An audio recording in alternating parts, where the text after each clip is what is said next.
Vode stajačice. Bare, močvare i jezera. Vode koje ne teku zovu se stajačice. To su bare, močvare i jezera. Vode koja se zadržava u udubljenju na površini zemlje, najčešće poslije kiše, zove se bara.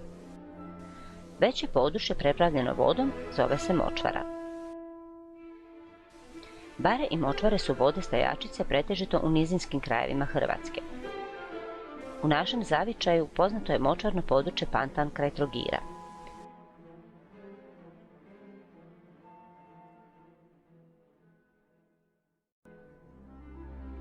Dublje i veće vode stajačice su jezera. U našem zavičaju najveća i najpoznatija su Crveno i Modro jezero kraj Imotskog.